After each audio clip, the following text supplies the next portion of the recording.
Hey everybody, I'm Brian Boyle here, and welcome to episode 90. Man, 90 is crazy. We got here of the Mesh Tongue. This is Friday, and I'm in beautiful downtown Fort Worth. Absolutely gorgeous here. It's a ton of noise, so I don't normally wear these. Even more so than that wind video in the canyon up in Farmington there.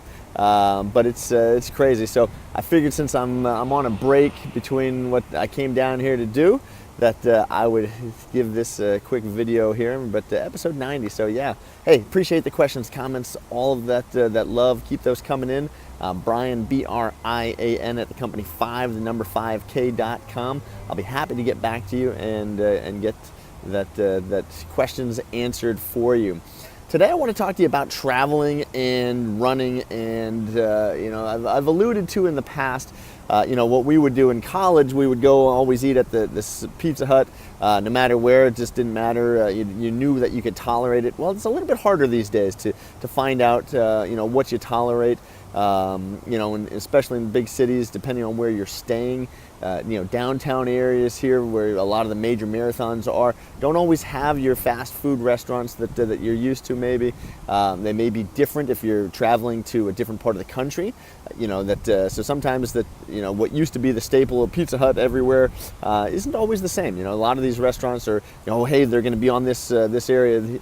We're coming to our area now. Jersey Mike's, for an example, we just got one, in Utah. Well, we're used to that in North Carolina. Come out to Utah, it's not there. So if you knew that you could tolerate that pre-race, well, that's going to be an issue. So how do you do this? Well, one thing you can do is get there early. I'd suggest 2 to 3 days early.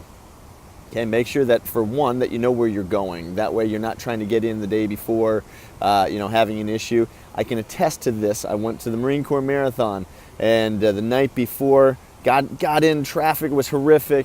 We're supposed to be there in 2.5, 3 hours, and took us 6 hours. I was exhausted and just had a horrible race. I mean, it was just the next day running, trying to get there 2 days before at bare minimum, especially if it's a big race. Boston's coming up, so if you've already made your travel plans, hopefully they include 2 to 3 days before, and after is not so much, but getting in before, make sure that you're settled, make sure that you get there.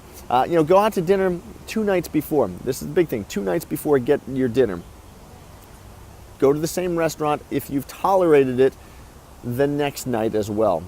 Okay? Don't worry about trying to mess up. Oh, I'm going to try some new foods. This is not the time. Okay, this is not the time to try new restaurants. It's not the time to try new foods. You've already tried 2 nights before. You did all right. The next night, do the same thing. All right. If that doesn't work in your schedule, you have to change diet and food. I would say suck it up for that one night. No biggie. Make sure that you tolerate it, because you don't want to wake up with some GI distress, going, "Oh my gosh, it was a terrible thing."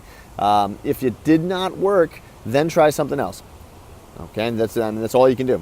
So if you want to try 3 nights in a row, that's great. But make sure that you have at least had one time that you tolerated the food and didn't have any issues the next day.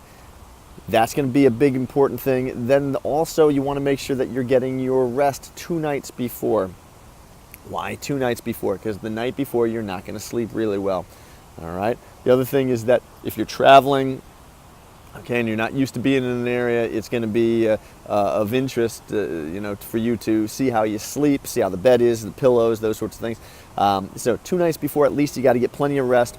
Night before, it's not as important because you're already well rested.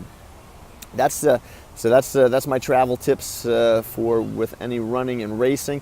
Other thing is, hey man, if you're out, this is a great way to tour cities. I love running in different cities. It's a great way to get out and see the sights and sounds and the culture of the cities.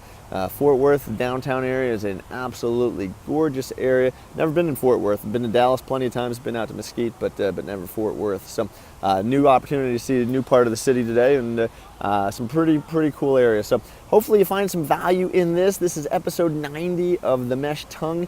This is Brian Boyle. Send those emails, questions, comments to Brian, Brian, at company5, the number 5k.com.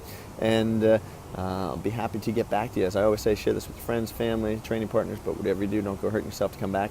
I'll see you again tomorrow. Still be in Fort Worth, so we'll find a different location to shoot from and give you some more value. All right, have a great day.